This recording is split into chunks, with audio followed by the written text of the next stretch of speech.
نحمد اللہ ونصلی ونسلم علی رسولہ الکریم اما بعد فاعوذ باللہ من الشیطان الرجیم بسم اللہ الرحمن الرحیم یا ایہا الذین آمنوا اتقوا اللہ وکونوا مع الصادقین صدق اللہ العظیم۔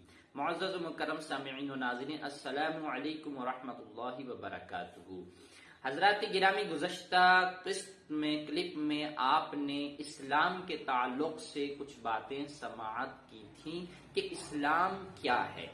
آج کی اس کلپ میں ہم ایمان کے تعلق سے گفتگو کریں گے کہ ایمان کیا ہے، وہ کون سی چیزیں ہیں جن پر ہمیں یقین رکھنے کے بعد ایمان والا کہا جائے گا۔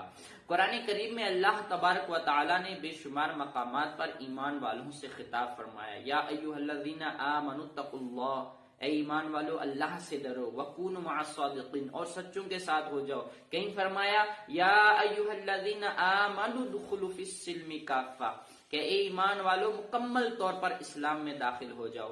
تو اور بھی بے شمار مقامات ہیں جہاں پر ایمان والوں سے خطاب کیا گیا ہے، مگر سوال یہ پیدا ہوتا ہے کہ وہ کون سی چیزیں ہیں جن پر ہم یقین رکھیں تو ہم ایمان والے کہلائیں گے۔ تو میں اسی حدیث پاک سے جس میں اسلام کے بارے میں بتایا گیا ہے، ایمان کے بارے میں بھی اسی حدیث پاک میں بتایا گیا ہے کہ وہ کون سی چیزیں ہیں جن پر ہم کو ایمان لانا ہے اور مومن کی صفات سے متصف ہونا ہے۔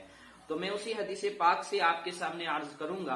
اللہ کے رسول صلی اللہ علیہ وسلم کے پاس حضرت جبریل امین علیہ السلام تشریف لاتے ہیں۔ یہ حدیث پاک عمر بن خطاب رضی اللہ تعالی عنہ سے مروی ہے اور مسلم شریف کتاب الایمان میں ہے۔ تو جبریل امین علیہ السلام پہلے اسلام کے تعلق سے سوال کرتے ہیں، پھر ایمان کے تعلق سے سوال کرتے ہیں۔ تو یہاں پر الفاظ یوں ہیں، فَأَخْبِرْنِي عَنِ الْإِيمَانِ، تو جبریل امین علیہ السلام نے فرمایا کہ اللہ کے رسول صلی اللہ علیہ وسلم ہمیں ایمان کے بارے میں بتائیے کہ ایمان کیا ہے۔ قال ان تؤمن باللہ وملائکتہ وکتبہ ورسلہ والیوم الآخر وتؤمن بالقدر خیرہ وشرہ۔ تو آقا کریم صلی اللہ علیہ وسلم نے ارشاد فرمایا کہ ایمان یہ ہے کہ تم اللہ تعالی پر ایمان رکھو، اللہ کے فرشتوں پر ایمان رکھو، اور اللہ کی کتابوں پر اور اللہ کے رسولوں پر ایمان رکھو، اور قیامت پر ایمان رکھو، اور تقدیر کی بھلائی کو دل سے مانو۔ یعنی یہاں پر جو ایمان ہے وہ تصدیق کرنا ہے، یعنی اللہ تبارک و تعالیٰ کے ایک ہونے کی تصدیق کرو، اللہ کے ملائکہ کے حق ہونے کی تصدیق کرو، اللہ کی کتابوں کی تصدیق کرو کہ وہ اللہ ہی کی کتابیں ہیں، اللہ کے رسولوں کی تصدیق کرو۔ تو یہ وہ صفات ہیں، یعنی اللہ تعالیٰ کو ایک ماننا، وحدہ لا شریک ماننا، اللہ کے فرشتوں کو حق ماننا، اللہ کی کتابوں کو، اللہ کے رسولوں کو حق ماننا، قیامت پر یقین رکھنا اور تقدیر پر یقین رکھنا، یہ ایمان ہے۔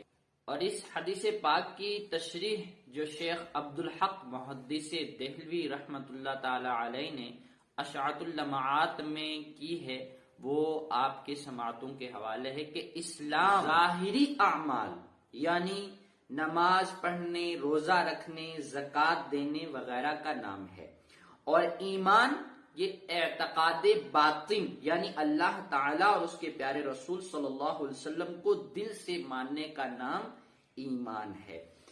اب تھوڑا سا غور کیجئے گا کہ اسلام اور ایمان ان دونوں کا آپس میں کیا تعلق ہے۔ تو شیخ عبدالحق محدث دہلوی فرماتے ہیں کہ اسلام اور ایمان کے مجموعے کا نام دین ہے، اور پہلی کلپ میں آپ نے سنا کہ اللہ تعالیٰ کے نزدیک دین صرف اسلام ہے۔ تو اگر ہم نے دین اپنا مضبوط کرنا ہے تو اسلام اور ایمان دونوں پر ہم کو عمل کرنا ضروری ہے۔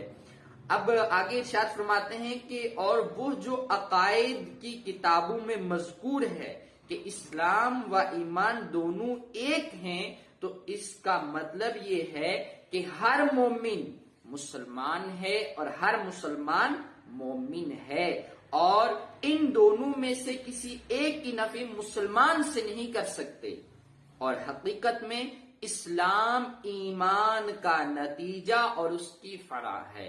ان الفاظ پر آپ غور کیجئے گا، حقیقت میں اسلام یہ ایمان کا نتیجہ ہے اور ایمان کی فرع ہے۔ علماء کرام کے کلام اس مسئلے میں بہت ہیں، لیکن تحقیق یہ جو ہم نے بیان فرمایا، یعنی اسلام اور ایمان دونوں کے مجموعے کا نام دین ہے، اور اسلام یہ ایمان کی فرع اور ایمان کا نتیجہ ہے۔ لہٰذا ہمیں نماز و روزہ، زکوٰۃ و حج کو مضبوط کرنے سے پہلے ایمان کو مضبوط کرنا پڑے گا۔ اب وہ لوگ جو ان اعمال پر بڑا گھمنڈ و غرور کرتے ہیں اور ایمان سے ہاتھ دھوئے بیٹھے ہیں، ان کو غور کرنا چاہیے کہ ایمان کی فرع ہے اسلام، ایمان کا نتیجہ ہے اسلام۔ اسلام یعنی نماز و روزہ، حج و زکوٰۃ، ان پر عمل کرنے سے پہلے ایمان کو مضبوط کرنا ضروری ہے۔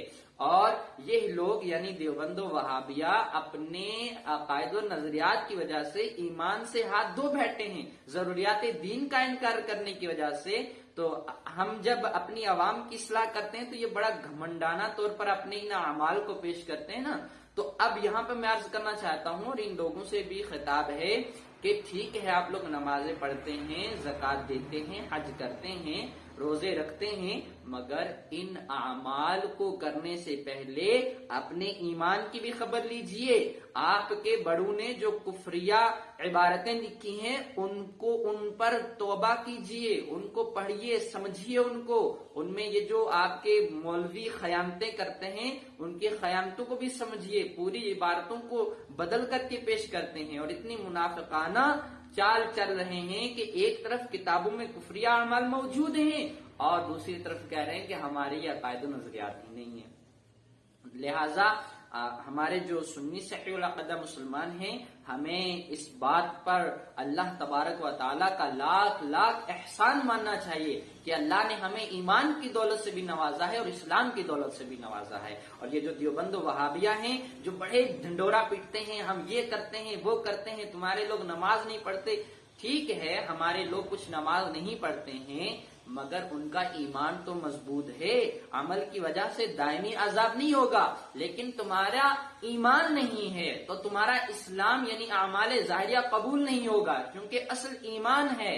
اور ہم اپنے لوگوں کی اصلاح کریں گے اور ہمارے لوگ انشاءاللہ تعالی عمل بھی کریں گے۔ تمہیں ہمارے لوگوں کے عمل کی طرف دھیان نہیں دینا چاہیے، تمہیں اپنے ایمان کی غور و فکر کرنی چاہیے، اور ہماری معاملات میں دخل اندازی کرنا یہ تمہاری خیانت ہے۔ تم اپنے ایمان کی خبر کرو، پھر آؤ ہم سے باتیں کرو کہ بھائی لوگ یہ جو منتشر ہو رہے ہیں ان کا سد باب کیسے ہے، تو ہم آپ کو بتائیں گے کہ ان کا سد باب تمہارے عقائد و نظریات سے توبہ ہی کے ذریعے ہوگا، اس کے علاوہ کوئی دوسرا طریقہ نہیں ہے۔ لہذا حضرات گرامی، اپنی ایمان اور اسلام کو مضبوط کرتے ہوئے اپنی زندگی گزاریے۔ اللہ تعالی ہمیں اور آپ کو اسلام اور ایمان پر قائم و دائم رکھے، اور ہم اور آپ کا اللہ تبارک و تعالی اسلام اور ایمان پر خاتمہ فرمائے۔ وما علینا الا البلاغ۔ السلام علیکم۔